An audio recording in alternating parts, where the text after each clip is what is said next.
सबको सन्मति दे भगवान, सारा जग तेरी संतान। सबको सन्मति दे भगवान, सारा जग तेरी संतान। नीला सुल्तान उजाला रेडियो, जहां से पेश हो रहा है कार्यक्रम हंगामा ही हंगामा, जिसमें हम आज बातचीत कर रहे हैं पंडित महेंद्र पाल आर्य के साथ। पंडित जी, हमने पहले अध्याय में बहुत से बातचीत की, विशेष करके वेद के बारे में। और वेद में हम जानना चाहते हैं, देखिए मनुष्य के जीवन में 4 आश्रम हैं और सबसे उचित संस्कार जो है 16 संस्कार है। जी हाँ, जी हाँ। और संस्कारों का वर्णन होता है, लेकिन वो तो किया नहीं जाता है। रूप से 16 संस्कार है, 5 महायज्ञ है। इन 16 संस्कारों में लोग, हम जिस जमाने में जी रहे हैं, सभी संस्कार नहीं होते जी। लेकिन कौन सा संस्कार बहुत उचित है करने के लिए, कौन सी संस्कारों को करना चाहिए, चाहे जो भी हो? सही पूछिए तो आपने थोड़ा देर पहले भी सवाल किया था कि हमारे बच्चे आज मॉडर्न युग में पलना चाहते हैं, पर हमारी वैदिक परंपरा के अंतर्गत माँ के गर्भ में ही 3 संस्कार होता है। तो निर्माण केंद्र जो है हमारा, जो बनाने का जो जहाँ जगह है, स्थान है, तो निर्माण केंद्र अगर सही है, हमारा पहला संस्कार अगर सही हो रहा है या निर्माण हम सही कर रहे हैं, तभी बात बनेगी आगे। इसीलिए माता निर्माता होती कहा जाता है, मातृशक्ति को निर्मात्री कहा जाता है। माँ केवल जनती नहीं, अरे जनने वाली तो पशु पक्षी है। इसीलिए मानव के संतान होते हैं और बाकी सबके बच्चे होते हैं। तो 16 संस्कार को करना उचित, बहुत उचित है। वैदिक परंपरा के अंतर्गत एक भी फालतू बात नहीं लिखी गई है। हमारे ऋषि मुनियों ने एक भी शब्द अपशब्द और मिसयूज के लिए, यानी अपशब्द और अपव्यय के लिए नहीं किया है। पूरा जीवन को बनाने, यानी संस्कार शब्द का अर्थ इसीलिए है परिमार्जित करना, धौत करना, परिष्कृत करना, साफ करना, धोना। तो बार बार धोना, बार बार मैला होता है, बार बार धो, बार बार धो, ताकि गंदगी उसमें जमे ही ना। तो हम देखते हैं इस जमाने में तो मुंडन संस्कार होता है। जी हाँ, जी हाँ। कभी कभी किसी का उपनयन संस्कार होता है, जनेऊ जी। और उचित होता है विवाह संस्कार जी। और फिर होता है अंत्येष्टि संस्कार जी। 4 संस्कार, बहुत ज्यादा से ज्यादा 4 संस्कार होता है। तो अगर हम सिर्फ 4 संस्कार करें तो हमारा क्या बनेगा? क्या बिगड़ेगा, क्या बनेगा? बिगड़ने की तो बात यह है कि जब हम भोजन नहीं करेंगे तो भूख लगेगी, तो भूख लगेगी, उसमें हमको भूख से जो कष्ट होगा, क्योंकि हमारी यहाँ मान्यता है शरीरम माध्यम खोलू धर्म साधनम, शरीर की रक्षा करना ही धर्म है। तो इसीलिए हमें ये नहीं करना चाहिए कि कुछ काम करें कुछ काम छोड़ दें। अब मौसम सर्दी का है, हम चाहेंगे कि हम सर्दी वाला कपड़ा न पहने, तो हम प्रकृति के साथ खिलवाड़ करेंगे तो हमें बीमार पड़ना पड़ेगा। तो ऋषि मुनियों ने हमें जो संस्कार के लिए कहा है, वो जीवन को सफल बनाने के लिए। आज जीवन जो बिगड़ रहे हैं उसका मूल कारण यही है कि वो संस्कार लुप्त होता जा रहा है। उस संस्कार का हम प्रचार प्रसार नहीं कर पा रहे हैं। अगर सही अर्थों में उसका प्रसार प्रसार करते होते, उस पर अमल खुद करते होते, अपने अड़ोस पड़ोस वालों को जानकारी कराते होते, तो वातावरण अच्छा बनता। हम उससे जितने दूर हटते जा रहे हैं उतने हम विपदग्रस्त होते जा रहे हैं, मुसीबत में फंसते जा रहे हैं। मुश्किल की बात तो ये है, ये भी एक बात है जो मुश्किलात और बढ़ा देती है कि बहुत कम लोग रह गए हैं जो जानते हैं कि संस्कारों को किस तरह से करना चाहिए। जी जी जी। इस समय तो बहुत कम लोग होगा जो जानते हैं कि नामकरण संस्कार किस तरह से करना चाहिए, उपनयन संस्कार किस तरह से। कोई पंडित जन हैं जो जानते हैं, लेकिन हमारे बुजुर्ग जो हैं पहले के जमाने में वो जानते थे। अब तो बताने वाले कोई नहीं है। तो इसके खिलाफ हम क्या करें? बहन जी, मैं वाकई में आपसे बात करके अपने आप को आज भी धन्य मानता हूं मैं, क्योंकि अभी पिछले दिन मैं रेडियो संगम में गया था, वहां पर बहन अर्चना मिली थी। अर्चना भी गुरुकुल से पढ़ करके आई है, लेकिन मुझे ऐसा लग रहा है कि आप भी परंपरागत आर्य समाज से भी आपका कोई ताल्लुक रहा होगा, क्योंकि अगर ताल्लुक ना रहता होता तो इन सब बातों को आप जानते भी नहीं। मैं ये आभास मुझे लग रहा है। तो सही अर्थों में ये जो संस्कार की बात है कि आर्य समाज ने इस काम को किया है, आर्य समाज ने इस बीड़ा को उठाया है। आर्य समाज का एक विद्वान से लेकर के समाज का चपरासी तक उसको हर संस्कार कराना आता है।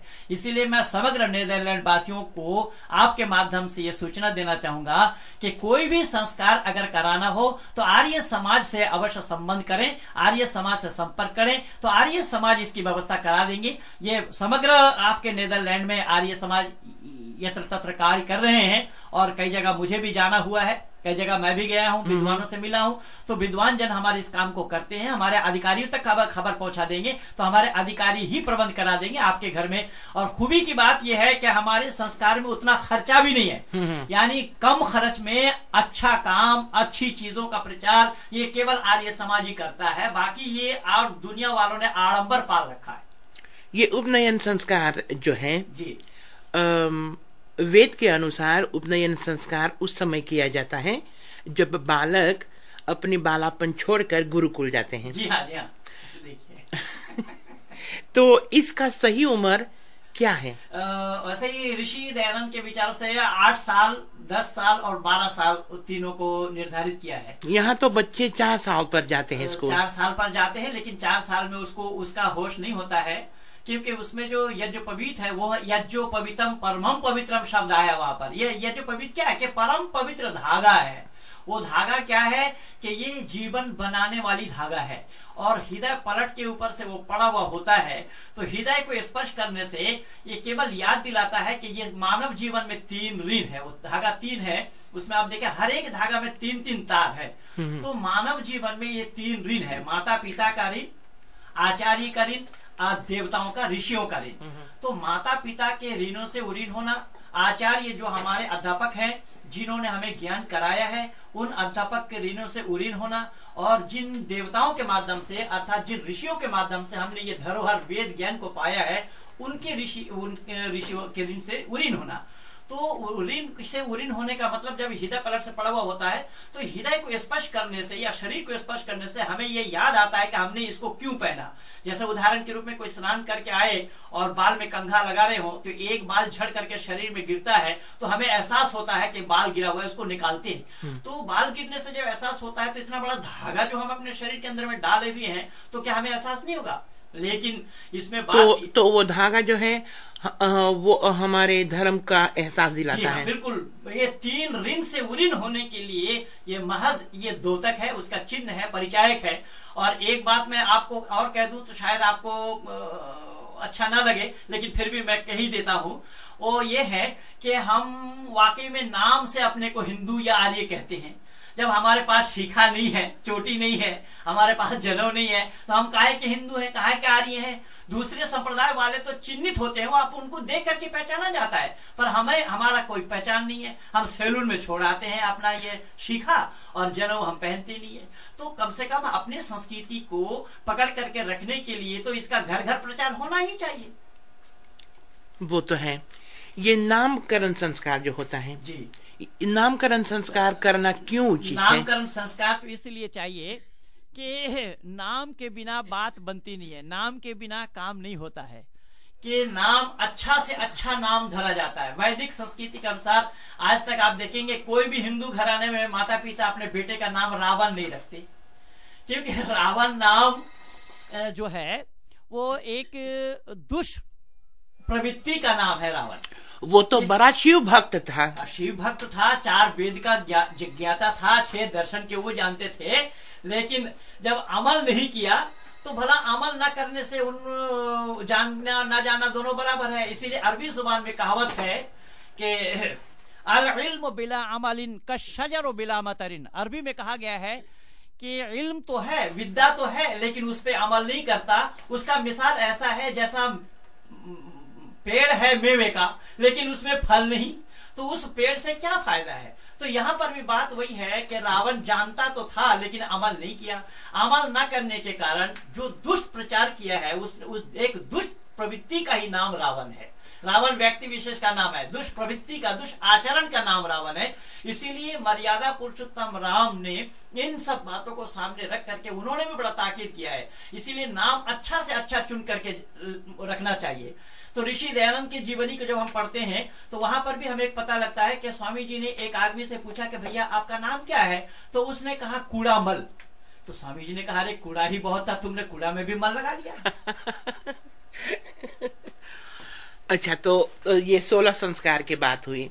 ये 4 आश्रम जो है मनुष्य के जीवन में, ब्रह्मचार्य, जी गृहस्थ आश्रम, वानप्रस्थ और संन्यास। इसमें ये है बहन जी कि ये 4 का महत्व इसलिए है कि पहला, जब हम बच्चे को भी स्कूल डालते हैं, जैसे आपने अभी अभी बताई कि 4 वर्ष के बच्चे होते तो हम लोग स्कूल में डाल देते हैं। तो बच्चा जब स्कूल जाने लगता है तो स्कूल जाकर के बच्चा जब गणित सीखता है तो वो पहला गिनती सीखता है, और गिनती सीखने के बाद जोड़ सिखाया जाता है उसको। जोड़ जब सीख लेता है तो फिर घटा सिखाया जाता है, वियोग सिखाया जाता है। जब वो वियोग सीख जाता है फिर गुना सिखाया जाता है, फिर उसको भाग सिखाया जाता है। लेकिन साथ ही मैं आपसे एक बात और भी कह दूं कि आप 4 वर्ष के बच्चे को जब स्कूल भेजती हैं और वो उस परंपरा के अंतर्गत वहां पर शिक्षा नहीं दी जाती है, इसलिए वहां पर पढ़ाने वाले अक्सर तो सब अध्यापिकाएं पढ़ाती हैं और अध्यापिकाओं को मैडम कहा जाता है। तो जहां तक मैंने अंग्रेजी भाषा को पढ़ा, आंग्ल भाषा को मैंने पढ़ा, तो मुझे भी ये लगा, क्योंकि परमात्मा की कृपा है कि मैंने 7 भाषा को पढ़ा, लिखा, बोला, जाना, समझा। साथ में अरबी, उर्दू, फारसी, बांग्ला, अंग्रेजी, हिंदी और संस्कृत, इन 7 भाषा को मैं ऑलवेज पढ़ता हूँ, बोलता हूँ, लिखता हूँ। तो यहाँ पर देखिएगा मैडम कहा गया। मैडम के माने होता है मैं, मैड के माने मैं पागल, और एम के माने मैं पागल हूँ। अब वहां बच्चे को जो पागल एक पढ़ाने लगेगी तो क्या पढ़ाइए, इसलिए वहां सिखाया जाता पापा। अब वैदिक संस्कृति में यहाँ पापा उसको कहा जाए, पापम करोती था पापा, जो पापी है, पाप करता है, उसको पापा सिखाया जाता है, पापा बतलाया जाता है। तो पापा बतलाया गया कि पापा कौन है, कि पाप जो करता है उसका नाम पापा पड़ता है। पापम करोती था पापा।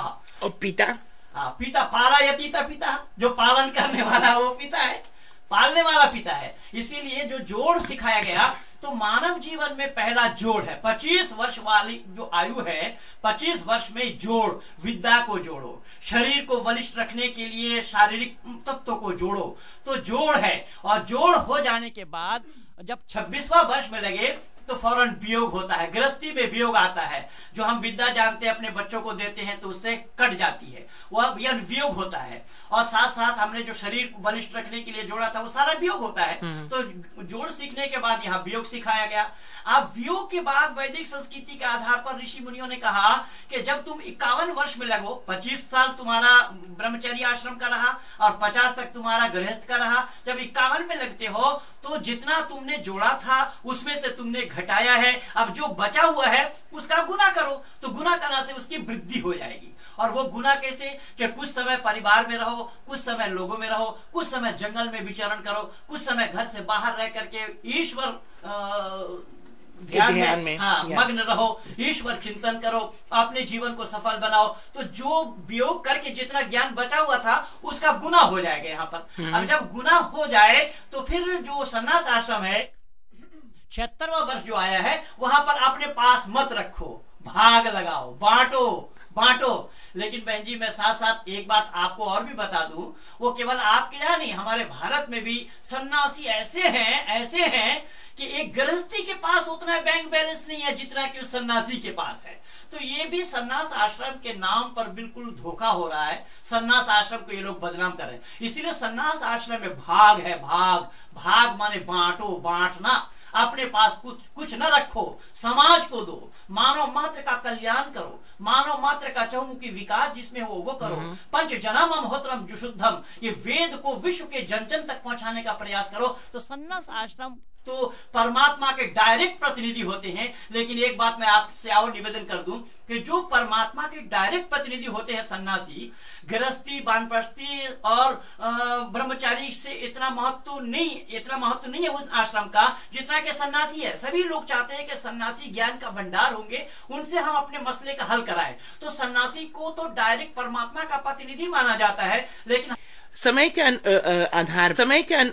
आधार पर वेद लिखा गया है, वो तो पहले जमाना के था, कितने हजारों वर्ष पहले जी। उस समय में एक मनुष्य के जीवन एक मनुष्य की जिंदगी, जीवन, वाक्य 100 साल के हो जाता था जी 100 वर्ष के। जी लेकिन आजकल तो मनुष्य है जो 20 साल में और 50 साल में 60 साल में गुजर जाते हैं। हाँ। तो उनका ब्रह्मचार्य सिर्फ होता है, गृहस्थ आश्रम शायद वानप्रस्थ में पहुंच जाता है, और बाकी बहन जी बात तो ये है कि वो जो हमारा जो वैदिक मंत्र है, वैदिक मंत्रणा है, वैदिक साधन है, तो उसमें कहीं ना कहीं कमी रह जाती है, उस पर हम आचरण नहीं करते। इसीलिए जीवे में शरदा शतम, शृणुया में शरदा शतम, प्रप्रभा में शरदा शतम, अदीनाशा में शरदा शतम, भूयश्च शरदा शतात, ये वेद में आया है। तो मिनिमम 100 वर्ष तक जीने का, तो जीने की जो कला है उस कला को अगर हम अपनाएंगे तभी तो हम जी सकते हैं। हम अगर प्रकृति के साथ खिलवाड़ करते हैं तो प्रकृति हमें जीने नहीं देगी। इसीलिए जो नियम के अनुसार चलना चाहिए, नियम के अनुसार संयमित ढंग से खान पान सही रख करके अगर कोई अपना जीवन चलाए, दिनचर्या रखे, तो वो 100 वर्ष तक जी सकता है। फिर शास्त्र का कहना यहाँ पर यह भी है कि युवैव धर्मशील स्वादि नित्यम खुलू जीविताम को ही जानाति कस्याद मृत्यु काल भविष्यति। इसीलिए मानव मात्र को चाहिए कि युवा अवस्था से ही धर्म का पालन करना। क्यों कि यह किसी को भी पता नहीं कि किसकी मौत किस घड़ी उपस्थित हो जाए। हम नहीं जान सकते, नहीं, ये जानना संभव ही नहीं है। इसीलिए शास्त्र का कहना है को ही जानाति कस्याद मृत्यु कालो भविष्यति। ये कोई नहीं जानता कि किसकी मृत्यु किस घड़ी उपस्थित हो जाए। लेकिन जहां तक जीवन की बात है, हाँ। तो जीवन तो चलाने की कला है। अगर उस कला को हम कला में पारंगत हो जाते हैं, या उस कला को निपुण ढंग से हम जान लेते हैं और तद अनुसार अपने जीवन को बनाते हैं, तो फिर जीवन सफल है। यद्यपि आप स्वामी विवेकानंद को भी मरना पड़ा, तो वो स्वामी ऋषि दयानंद भी गए, यानी समय नहीं था, लेकिन फिर भी जाना पड़ा। कारण सिर्फ यही है, किसी ने जहर दे करके मारा, किसी ने प्रकृति के साथ खिलवाड़ किया, तो यही कारण है। इसीलिए शास्त्र में आया को ही जानाति कस्याद मृत्यु काल भविष्यति। कोई ये नहीं जानता कि किसकी मृत्यु किस घड़ी उपस्थित हो जाए। ज्योतिष विद्या से हम नहीं जान सकते। ज्योतिष तो गणित सही है, फलित सही नहीं है। अब जो ज्योतिष आपका हाथ देख करके आपका पूरा जीवन का विवरण बता रहा है, और वो बैठा हुआ है सड़क पर, और उस बेचारे को अपने बारे में पता नहीं चला कि लोगों के दिए गए दान दक्षिणा से तुझे भी अपना पेट चलाना पड़ेगा। जो अपने बारे में नहीं जानता तो हमारे बारे में क्या बताएगा भला। हमारे भारत में चंद्र स्वामी नाम का एक व्यक्ति अभी भी हैं, जो पिछले दिन नरसिम्हा राव प्रधानमंत्री थे, तो ये लखू भाई पाठक से इन्होंने संपर्क कर दिया था। वो अपने को बहुत बड़ा तांत्रिक बतलाता है, लेकिन उसको खुद को जेल में जाना पड़ेगा, उसको खुद को पता नहीं लगा। जो इतना बड़ा तांत्रिक हो करके भी उसको खुद को जेल में जाना पड़ेगा, अपने बारे में पता नहीं लगा पाया, तो दूसरों को क्या बताएगा वो। लेकिन वेद में ज्योतिष विद्या के बारे में भी लिखा हुआ है। बिल्कुल, वेद में ज्योतिष तो है पर फलित नहीं है। ज्योतिष के मानी है गणित, गणित विद्या तो है। इसीलिए मैं पहले ही बता चुका था, आज वैदिक गणित पर लोग बल दे रहे हैं, वैदिक गणित पर लोग जोर लगा रहे हैं। गणित तो है लेकिन फलित नहीं है। फलित विद्या जो है वो ढकोसला है।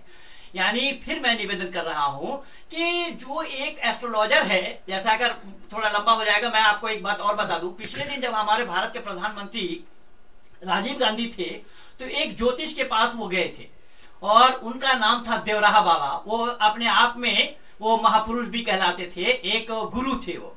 और उन्होंने राजीव गांधी का हाथ देख करके कहा था कि तुम इलेक्शन की घोषणा करो, तुम्हारा समय बड़ा अच्छा, जीत जाओगे। और उस बार राजीव गांधी की हार हो गई और बीपी सिंह प्रधानमंत्री बन गए। पर मैं उन एस्ट्रोलॉजर से पूछना चाहता हूं कि आप लोग अगर किसी का हाथ देख करके इलेक्शन जीतने के लिए भविष्यवाणी कर सकते हैं, तो भारत की ये दशा जो हुई है आज, ये दशा होगी, इसके लिए कोई भविष्यवाणी क्यों नहीं किया? कोई ये नहीं बताया कि सोमनाथ का मंदिर तोड़ा जाएगा, कोई ये नहीं बताया कि भारत का आधा हिस्सा पाकिस्तान बनेगा, कोई ये भी नहीं बताया कि राम मंदिर तोड़कर कभी बाबरी मस्जिद बना दी जाएगी, कोई ये भी नहीं कहा कि कृष्ण के जन्मस्थान को तोड़ करके आधा हिस्सा मस्जिद बना दिया जाएगा, कोई ये भी नहीं कहा कि काशी विश्वनाथ मंदिर को तोड़कर शिवलिंग कुआं में डाल दिया जाएगा, कोई ये भी नहीं बता पाया कि भारत के एक प्लेन को हाईजैक कर लिया जाएगा, काठमांडू से उड़ान भरकर लखनऊ, लखनऊ से अमृतसर, अमृतसर से काबुल और कंधार तक पहुंचाया जाएगा, और फिर उसमें बैठे हुए लोगों को निकालने के लिए भारत के विदेश मंत्री मौलाना मसूद अजहर को उसके घर तक छोड़ आएंगे। इन बातों के लिए किसी ने भविष्यवाणी क्यों नहीं की? फिर भी जन्म कुंडली बनाने वाले ज्योतिषी होते हैं ना? हाँ, ज्योतिष होते हैं, पर वैदिक सिद्धांत के आधार पर उसकी कोई मान्यता नहीं है हमारे यहाँ। तो लोग क्यों विवाह संस्कार जब होने वाले हैं, हाँ। तो वो क्यों जन्म कुंडलियों को देखकर कहते हैं कि ये पौराणिक जगत वालों की है। मैं देखिए इसमें अगर पौराणिक है। एक मिनट मैं बता दूं, अगर कुंडली मिलाना चाहिए तो सास और बहू कब मिलाना चाहिए क्योंकि सास और बहू में अनबन होती है। अब कुंडली वहाँ लड़का लड़की जिसको विवाह बंधन में बांधा जा रहा है उन दोनों को गुण कर्म स्वभाव मिलाना चाहिए। वैदिक सिद्धांत के आधार पर गुण कर्म स्वभाव अगर मिलाते हैं तो वहां पर झगड़ा होना संभव नहीं है। तो दोनों का गुण कर्म मिलाने के बजाय हम कुंडली मिलाने लगते हैं और वो कुंडली मिलाने के बाद आ जाते हैं तो सबसे पहले सास ही खोटा देती है कि मैंने बेटा को ये पढ़ाया, ये कोर्स कराया, ये कोर्स कराया, ये कोर्स कराया और ये नहीं लाई, ये नहीं लाई, ये नहीं लाई, ये नहीं लाई। तो एक दामाद ने अपने सास से कहा कि माताजी आप अपने लड़की के विदाई में हमें ऐसा ऐसा चीज देना जिसमें टर शब्द लगे, कंप्यूटर, रेफ्रिजरेटर, जनरेटर, ऐसा ही। तो सास भी थी उसी तरीके से, सास भी वैदिक सिद्धांत के जानकार थी। तो सास ने सामान जो लोगों का आया हुआ था वो दी और सास जब वहां विदाई करी बहू को, बेटी को, तो दामाद देखा वो टर वाला कोई शब्द नहीं है, ना कंप्यूटर है, ना रेफ्रिजरेटर है, ना कुछ नहीं है टर वाला शब्द। तो सास के पास आया दामाद, नाराज होकर के कहा माता जी आपने मेरे साथ धोखा किया है। सास ने कही कि क्या बात है, चल मैं तुझे दिखाता हूँ। तो सास गई, उसको किचन में ले गई, ले ये है टमाटर, ये है मटर है? और ये है कुकर, इसमें लगे हैंटर, अगर ज्यादा करेगा बदतमीजी तो आ जाएगा इंस्पेक्टर। ये तो हंसने वाली बात है, लेकिन जिंदगी में यानी कि मनुष्य के जीवन में ये बहुत अटपट लाते हैं ना। ये कुंडली की बात हुई, ज्योतिष यानी जन्म कुंडली के और मिलाने में या नहीं मिलाने में। अगर कोई ज्योतिष हो या पंडित हो, कोई ज्ञानी हो, लड़की और लड़का का जन्म कुंडली देखकर हमसे कहे कि इन दोनों की शादी अवश्य नहीं होना चाहिए, होना संभव ही नहीं है, तो हमें क्या करना चाहिए? हमें लड़का लड़की का गुण कर्म स्वभाव मिलाना चाहिए। दोनों के गुण और कर्म को और स्वभाव को मिलाना चाहिए। अगर दोनों के गुण मिलते हैं तो उसमें कोई बाधा बाधकता नहीं है। अगर लड़की को हमने जिस मेहनत से पढ़ाया है, लड़की को जिस परंपरा से हमने पाला है, लड़की को जो शिक्षा हमने दिया है, उस शिक्षा के अंतर्गत अगर लड़का उसके विचार के साथ मिलते हैं तब वहां पर घर निभाना संभव होगा। और लड़का उसके विपरीत विचार का मिल जाए तो घर से निभाना संभव नहीं होगा, वहां पर कला होगा। इसीलिए वैदिक मर्यादा के अनुसार हमारे ऋषिवर देव दयानंद ने गुण कर्म स्वभाव मिलाने की बात अपने संस्कार विधि में लिखा है। ओके, हम चलते हैं नगमा की ओर, उसके बाद हम फिर से वापस आते हैं।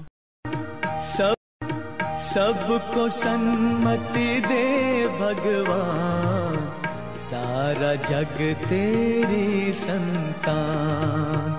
सबको सन्मति दे भगवान, सारा जग तेरी संतान। नीला सुल्तान उजाला रेडियो, जहां से पेश हो रहा है कार्यक्रम हंगामा ही हंगामा, जिसमें हम आज बातचीत कर रहे हैं पंडित महेंद्र पाल आर्य के साथ।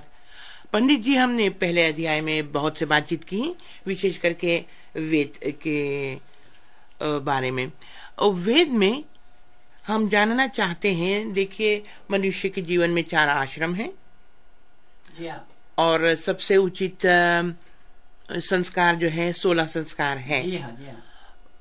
और संस्कारों का वर्णन होता है, लेकिन वो तो किया नहीं जाता है। रूप से 16 संस्कार है, 5 महायज्ञ है। इन 16 संस्कारों में लोग, हम जिस जमाने में जी रहे हैं, सभी संस्कार नहीं होते जी।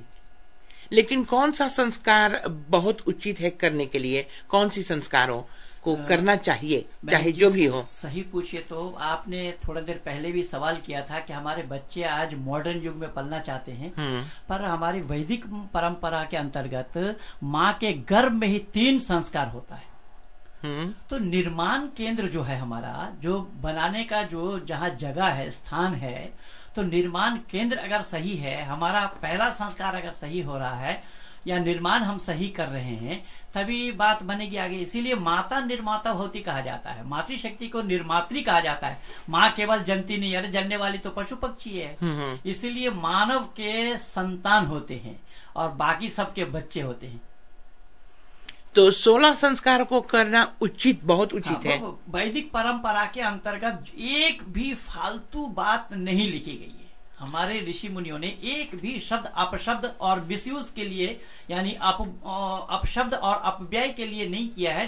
पूरा जीवन को बनाने यानी संस्कार शब्द का अर्थ इसीलिए है परिमार्जित करना, धौत करना, परिष्कृत करना, साफ करना, धोना। तो बार बार धोना, बार बार मैला होता है, बार बार धो, बार बार धो ताकि गंदगी उसमें जमे ही ना। तो हम देखते हैं इस जमाने में तो मुंडन संस्कार होता है। जी हाँ, जी हाँ। कभी कभी किसी का उपनयन संस्कार होता है, जनेऊ जी, और उचित होता है विवाह संस्कार जी, और फिर होता है अंत्येष्टि संस्कार। जी। 4 संस्कार, बहुत ज्यादा से ज्यादा 4 संस्कार होता है। तो अगर हम सिर्फ 4 संस्कार करें तो हमारा क्या बनेगा? क्या बिगड़ेगा, क्या बनेगा? बिगड़ने की तो बात यह है कि जब हम भोजन नहीं करेंगे तो भूख लगेगी, तो भूख लगेगी उसमें हमको भूख से जो कष्ट होगा, क्योंकि हमारी यहाँ मान्यता है शरीरम माध्यम खोलू धर्म साधनम, शरीर की रक्षा करना ही धर्म है। तो इसीलिए हमें ये नहीं करना चाहिए कि कुछ काम करे कुछ काम छोड़ दे। अब मौसम सर्दी का है, हम चाहेंगे कि हम सर्दी वाला कपड़ा न पहने तो हम प्रकृति के साथ खिलवाड़ करेंगे तो हमें बीमार पड़ना पड़ेगा। तो ऋषि मुनियों ने हमें जो संस्कार के लिए कहा है वो जीवन को सफल बनाने के लिए। आज जीवन जो बिगड़ रहे हैं उसका मूल कारण यही है कि वो संस्कार लुप्त होता जा रहा है। उस संस्कार का हम प्रचार प्रसार नहीं कर पा रहे हैं। अगर सही अर्थों में उसका प्रसार प्रसार करते होते, उस पर अमल खुद करते होते, अपने अड़ोस पड़ोस वालों को जानकारी कराते होते तो वातावरण अच्छा बनता। हम उससे जितने दूर हटते जा रहे हैं उतने हम विपदग्रस्त होते जा रहे हैं, मुसीबत में फंसते जा रहे हैं। मुश्किल की बात तो ये है, ये भी एक बात है जो मुश्किलात और बढ़ा देती है कि बहुत कम लोग रह गए हैं जो जानते हैं कि संस्कारों को किस तरह से करना चाहिए। जी जी जी। इस समय तो बहुत कम लोग होगा जो जानते हैं कि नामकरण संस्कार किस तरह से करना चाहिए, उपनयन संस्कार किस तरह से। कोई पंडित जन है जो जानते हैं, लेकिन हमारे बुजुर्ग जो हैं पहले के जमाने में वो जानते थे। अब तो बताने वाले कोई नहीं है। तो इसके खिलाफ हम क्या करें? बहन जी, मैं वाकई में आपसे बात करके अपने आप को आज भी धन्य मानता हूं मैं, क्योंकि अभी पिछले दिन मैं रेडियो संगम में गया था। वहां पर बहन अर्चना मिली थी। अर्चना भी गुरुकुल से पढ़ करके आई है, लेकिन मुझे ऐसा लग रहा है कि आप भी परंपरागत आर्य समाज से भी आपका कोई ताल्लुक रहा होगा, क्योंकि अगर ताल्लुक ना रहता होता तो इन सब बातों को आप जानते भी नहीं। मैं ये आभास मुझे लग रहा है। तो सही अर्थों में ये जो संस्कार की बात है कि आर्य समाज ने इस काम को किया है, आर्य समाज ने इस बीड़ा को उठाया है। आर्य समाज का एक विद्वान से लेकर के समाज का चपरासी तक उसको हर संस्कार कराना आता है। इसीलिए मैं समग्र नीदरलैंड वासियों को आपके माध्यम से ये सूचना देना चाहूंगा कि कोई भी संस्कार अगर कराना हो तो आर्य समाज से अवश्य संबंध करें, आर्य समाज से संपर्क करें, तो आर्य समाज इसकी व्यवस्था करा देंगे। ये समग्र आपके नीदरलैंड में आर्य समाज यत्र तत्र कार्य कर रहे हैं और कई जगह मुझे भी जाना हुआ है, कई जगह मैं भी गया हूं, विद्वानों से मिला हूं। तो विद्वान जन हमारे इस काम को करते हैं, हमारे अधिकारियों तक खबर पहुंचा देंगे तो हमारे अधिकारी ही प्रबंध करा देंगे आपके घर में। और खूबी की बात यह है कि हमारे संस्कार में उतना खर्चा भी नहीं है, यानी कम खर्च में अच्छा काम, अच्छी चीजों का प्रचार ये केवल आर्य समाज ही करता है। बाकी ये और दुनिया वालों ने आडंबर पाल रखा है। ये उपनयन संस्कार जो है जी, वेद के अनुसार उपनयन संस्कार उस समय किया जाता है जब बालक अपनी बालापन छोड़कर गुरुकुल जाते हैं। जी हाँ, जी हाँ। देखिए तो इसका सही उम्र क्या है? वैसे ही ऋषि दयानंद के विचारों से 8 साल, 10 साल और 12 साल तीनों को निर्धारित किया है। यहाँ तो बच्चे 4 साल पर जाते हैं स्कूल। 4 साल पर जाते हैं, लेकिन 4 साल में उसको उसका होश नहीं होता है, क्योंकि उसमें जो यज्ञोपवीत है वो यज्ञोपवीतम परमम पवित्रम शब्द आया वहां पर। ये यज्ञोपवीत क्या है कि परम पवित्र धागा है। वो धागा क्या है कि ये जीवन बनाने वाली धागा है और हृदय पलट के ऊपर से वो पड़ा हुआ होता है। तो हृदय को स्पर्श करने से ये केवल याद दिलाता है कि ये मानव जीवन में 3 ऋण है। वो धागा 3 है, उसमें आप देखें हर एक धागा में 3-3 तार है। तो मानव जीवन में ये 3 ऋण है, माता पिता का ऋण, आचार्य का ऋण, देवताओं का, ऋषियों का ऋण। तो माता पिता के ऋणों से उऋण होना, आचार्य जो हमारे अध्यापक हैं, जिन्होंने हमें ज्ञान कराया है, उन अध्यापक के ऋणों से उऋण होना, और जिन देवताओं के माध्यम से अर्थात जिन ऋषियों के माध्यम से हमने ये धरोहर वेद ज्ञान को पाया है, उनके ऋषियों के ऋण से उऋण होना। तो ऋण से उऋण होने का मतलब जब हृदय पलट से पड़ा हुआ होता है तो हृदय को स्पर्श करने से या शरीर को स्पर्श करने से हमें ये याद आता है कि हमने इसको क्यों पहना। जैसे उदाहरण के रूप में कोई स्नान करके आए और बाल में कंघा लगा रहे हो, तो एक बाल झड़ करके शरीर में गिरता है तो हमें एहसास होता है कि बाल गिरा हुआ है, उसको निकालते हैं। तो बाल गिरने से जब एहसास होता है तो इतना बड़ा धागा जो हम अपने शरीर के अंदर में डाले हुए हैं, तो क्या हमें एहसास नहीं होगा? लेकिन इसमें तो वो धागा जो है वो हमारे धर्म का एहसास दिलाता है। बिल्कुल। ये 3 ऋण से उऋण होने के लिए ये महज ये द्योतक है, उसका चिन्ह है, परिचायक है। मैं आपको और कह दूं तो शायद आपको ऊपर हाथ दिखाता है, ऊपर नहीं है, ऊपर नहीं है, ना सवाल ही पैदा नहीं होता। ईश्वर सर्वभूता नाम, परमात्मा सर्वव्यापक है, ऊपर नीचे का कोई सवाल ही पैदा नहीं होता। इसीलिए सनातनी जो अपने को कहते हैं, उन लोगों ने ये धोखा किया है, खाया है, कि वो कहते हैं कि ईश्वर का अवतार है, और अवतार शब्द का अर्थ होता है उतरना, इसीलिए मानते हैं जब उतरेंगे आप तो पहले चढ़ना पड़ेगा। तो कहाँ चढ़ाया है इसका आज तक कोई समाधान नहीं आया। जब तो हम कहाँ से आए हैं? हम कहाँ से आए हैं, ये एक अहम सवाल है। देखिए, हम कहां से आए हैं, तो जीवात्मा अनादि है। जीवात्मा अनादि है, जैसा परमात्मा भी अनादि है, वैसे ही प्रकृति भी अनादि है। तीनों अनादि तत्व है, तीनों समकालीन है। तीनों में से कोई आगे नहीं, कोई पीछे नहीं, कोई छोटा नहीं, कोई बड़ा नहीं। परमात्मा ने जीवात्मा को नहीं बनाया, अगर बनाता होता तो फिर अनादि नहीं होता जीवात्मा। अगर परमात्मा जीवात्मा को बनाता होता तो परमात्मा को पहले होना चाहिए था, जीवात्मा को बाद में, पर है समकालीन। परमात्मा ने जैसा जीवात्मा को नहीं बनाया वैसा प्रकृति को भी नहीं बनाया, ये शाश्वत है। जैसा एक मिट्टी का सामान बनाने वाला कुम्हार, उसके पास चाक होता है, कुम्हार खुद होते हैं। और तो ये प्रकृति किस तरह से उत्पन्न हुआ, हम किस तरह से उत्पन्न? हाँ, प्रकृति का जो है, प्रकृति बनती और बिगड़ती है, उसका नाम प्रकृति है। जो बने और बिगड़े उसका नाम प्रकृति है। और जिसमें आत्मिक उन्नति कम, यानी ज्ञान कम है, उसका नाम है जीवात्मा। यानी अपने अज्ञानता को दूर करने के लिए इसीलिए जीवात्मा परमात्मा को ढूंढता है, क्योंकि परमात्मा ज्ञान में परिपूर्ण है। इसीलिए कहा जाता है पूर्णमादाः पूर्णमिदं पूर्णात् पूर्णमुदच्यते पूर्णस्य पूर्णमादाय पूर्णमेवावशिष्यते, कि परमात्मा ज्ञान में परिपूर्ण है। ये जीवात्मा अपने अज्ञानता को दूर करने के लिए ही परमात्मा को ढूंढता है, तो परमात्मा से ज्ञान प्राप्त करता है। जीवात्मा कहाँ से आए हैं?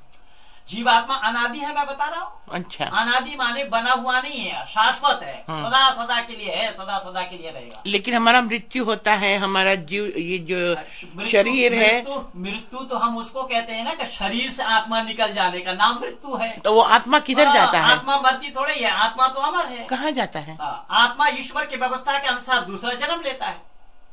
क्यों है? क्यों? वो आत्मा का काम है, आत्मा का काम यही है, बनना बिगड़ना। आत्मा का काम यही है कि एक शरीर धारण करके, गीता में भी योगेश्वर कृष्ण ने लिखा है, वासंग जिनानी यथा भी आयो नवानि गृहंती नरो अपरानी तथा शरीरानि भी एक वही लिखा। और फिर गीता में और भी आया है कि आत्मा वो है कि अग्नि उसको जला नहीं सकती, हवा उसको उड़ा नहीं सकता। Heeft u het een beetje begrepen? Ja, maar ik ben niet tevreden met mijn antwoord. Ik kan het me voorstellen, maar in ieder geval bedankt. Ja, Oké, doei. Goedemiddag, Ujala Radio. Hallo. Hallo? Hallo, ik heb een vraagje voor de pandit. Ja? Waarom mogen geen meisjes Jneeuw doen? En ook bij de jongens alleen maar bepaalde kasten? सवालात ये हैं, and मुझे पता है कि आर्य समाज में ये नहीं चलता है, फिर भी श्रोता सवाल करता है तो हम सवाल आपके आगे रखते हैं। इनका सवाल ये है कि लड़कियों को जनेऊ करने की क्यों इजाजत नहीं है, और अगर जनेऊ होता है लड़कों में तो सिर्फ कोई कोई वर्ण के जो पैदा होता है लड़का, उनको जनेऊ करने की इजाजत है। नहीं, हमारे यहाँ लड़का लड़की दोनों को ही उपनयन होता है। उपनयन शब्द का अर्थ होता है नयन के सामने, आंख के सामने क्या है, 3 धागा है, वो 3 ऋण है, जो बहन जी से अभी चर्चा मेरी हो चुकी है। इसलिए हम कहते थे, हम जानते हैं कि आर्य समाजी लोग लड़की और लड़का का जनेऊ करते हैं, लेकिन सवाल था तो आगे रखना पड़ता है। Goedemiddag, Ujala Radio. Ja, goedendag. Ik heb een vraagje. Ja. Ik wilde weten, volgens de science, zegt men dat door de evolutie mensen zijn ontstaan. Dat is de eerste vraag. Van Darwin dus. De Darwin... Is het de godheid dus geschapen? En de tweede vraag is, Ram en Krishna zijn hier geboren op aarde. Waarom worden ze als God aanbeden? Oké. Ik ga de vraag voorleggen. Blijft u hangen of kan ik u eruit gooien? Luister. Okay okay श्रोता का सवाल ये है, आप तो जानते होंगे Darwin का थ्योरी क्या है, तो हम अपने आप को इस सिलसिले में कैसे देखें? सही पूछिए तो बहन जी, डार्विन का थ्योरी बहुत पहले ही फेल हो गया था।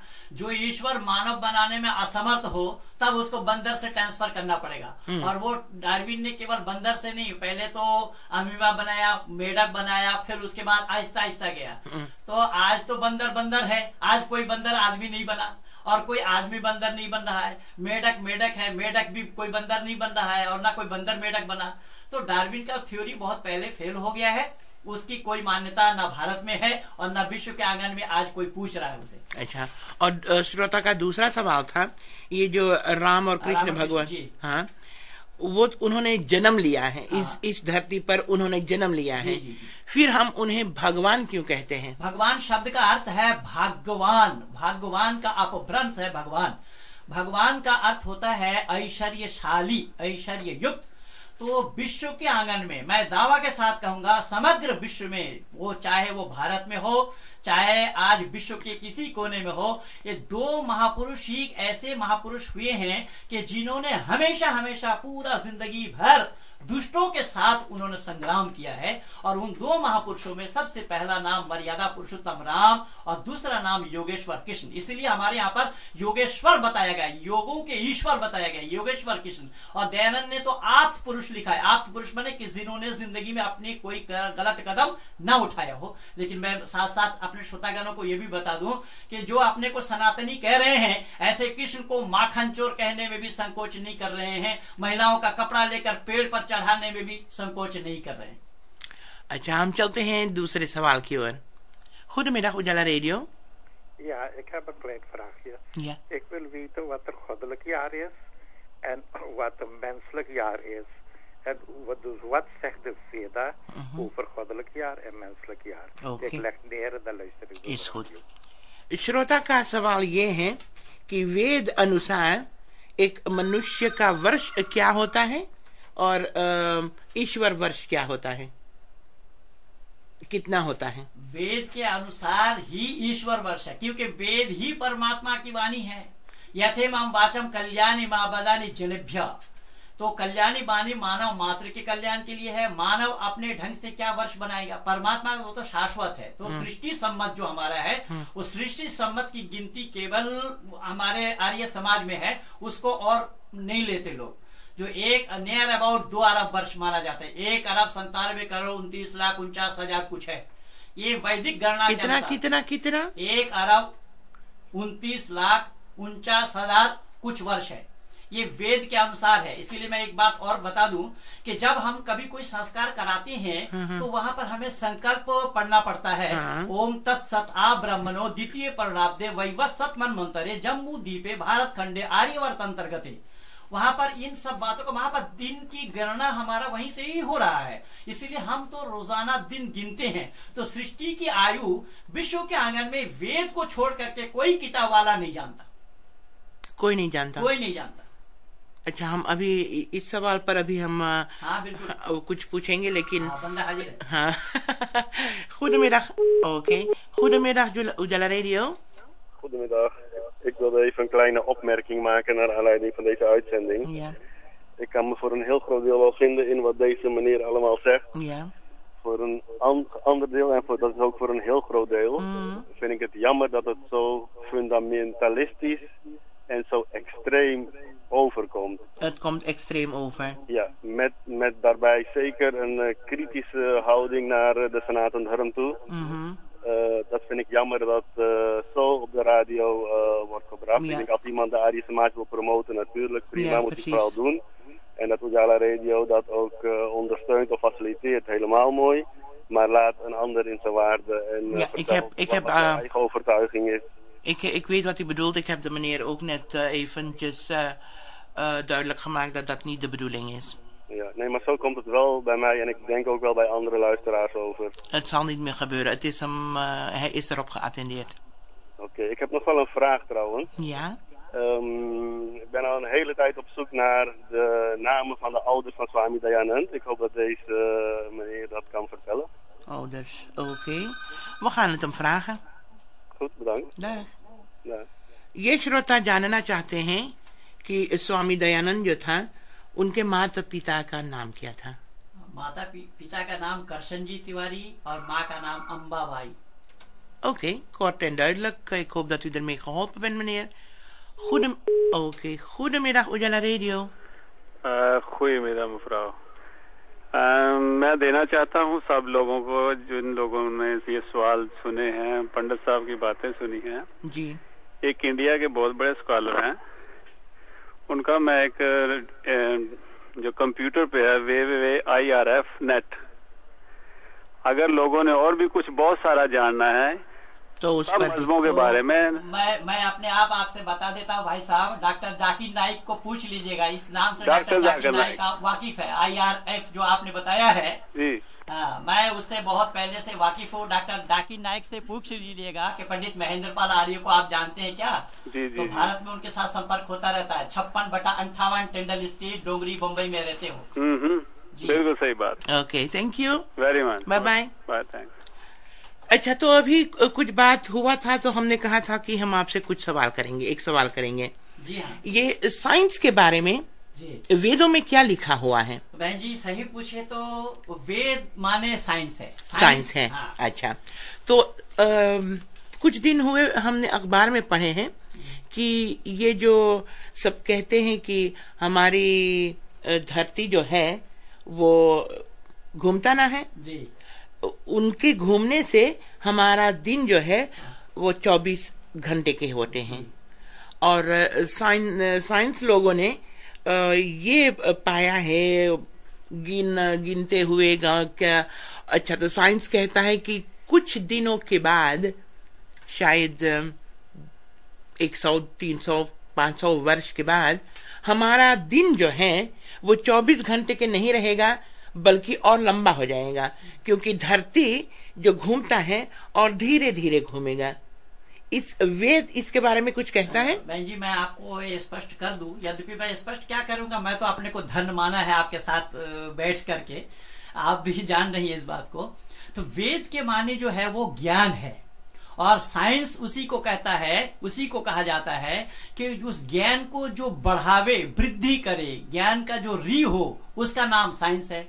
तो ज्ञान तो कहीं धरा होगा पहले ही, तो वेद के माने ही ज्ञान है. तो साइंस तो उसको और जानकारी लेना चाह रहा है, साइंस और उसकी गति देना चाह रहा है, साइंस और जानना चाहता है. इसीलिए वेद में भी आया है, नेति नेति शब्द आया है कि नेति नेति के माने ये नहीं है, ये नहीं है, ये नहीं है, और है, और है, और है. तो कितना है कि जितना तुम खोजते चले जाओगे उतना पाते चले जाओगे. इसकी समाप्ति नहीं है. इसीलिए साइंस उसी को ही खोज रहा है.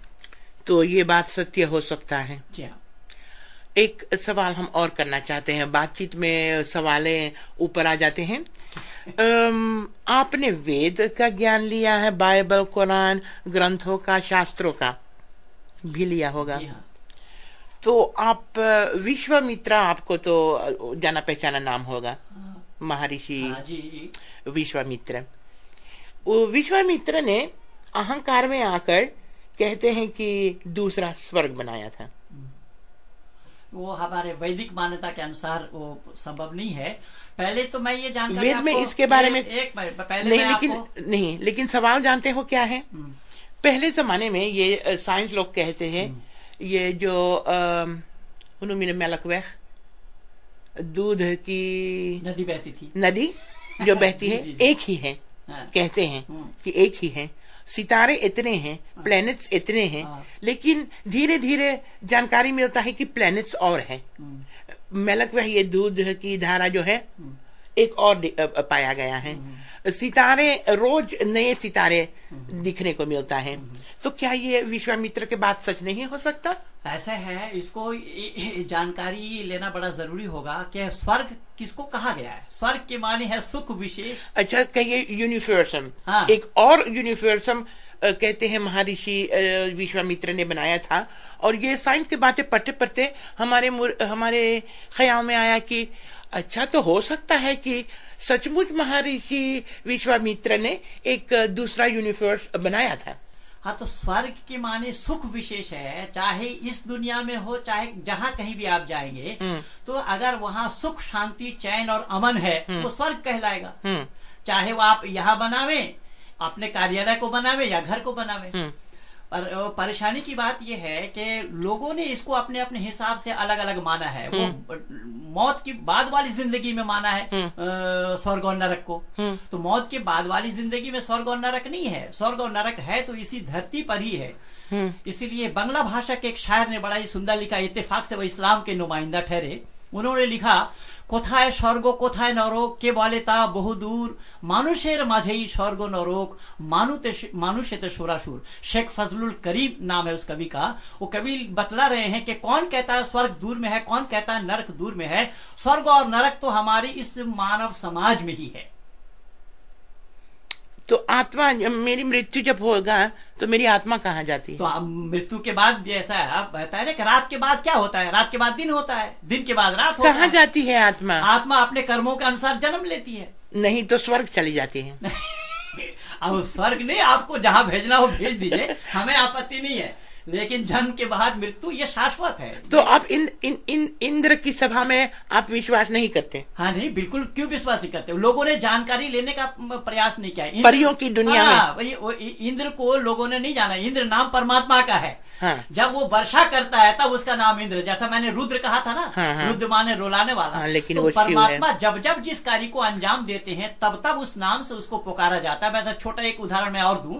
मैं अपने घर गया तो मेरी बेटी देख करके आई, पिताजी आ गए, पिताजी आ गए। मेरी दीदी अपने घर मेरे घर आई, उसके पास एक लड़का, उसने कहा कि नहीं तुम झूठ बोल रहे हो, हटो यहाँ से, मामा जी आ गए, मामा जी आ गए। मेरे साला साहब आए, उसके पास एक लड़का, उन्होंने कहा कि तुम दोनों झूठ बोल रहे हो, फूफा जी आ गए, फूफा जी आ गए। तो मैं क्या हूँ? मैं फूफा जी भी हूँ, मामा जी हूँ और पिताजी भी हूँ। तो परमात्मा भी ठीक वही है कि जब जब जिस कार्य को करते हैं तब तब उस नाम से उसको पुकारा जाता है। पर परमात्मा एक और अद्वितीय है। सही कर बेटा।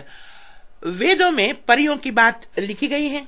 हाँ, परियों की बात किस तरीके से लिखे? वो परी नहीं जो लोकाचार में लोग प्रचार कर रहे हैं। इंद्र सभा में जो परियां थी वो सचमुच है? वैसा ही वो जो लोकाचार में जो ले रहे हैं वो चीज नहीं है, तो फिर परमात्मा पर आरोप लग जाएगा। अब तो हमारे सपने तोड़ दिए। आपने हमारे सपने, हम परियों को देखना चाहते थे। आप जब स्वयं परी हैं ही खुद, आपको तो सौभाग्य प्राप्त हुआ है। परमात्मा ने स्वयं आपको ब्रह्मा का नाम दिया है। नहीं नहीं नहीं, ऐसा मत कहना। लेकिन देखती हूँ कि समय हो गया है, हम आप विदाई लेंगे।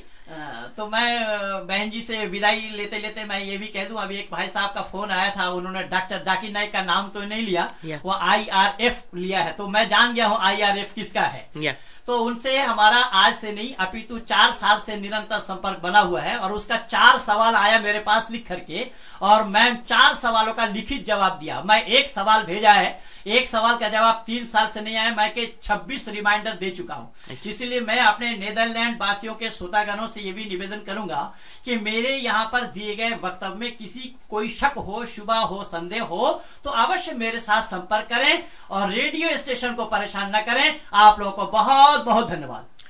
आपका भी धन्यवाद।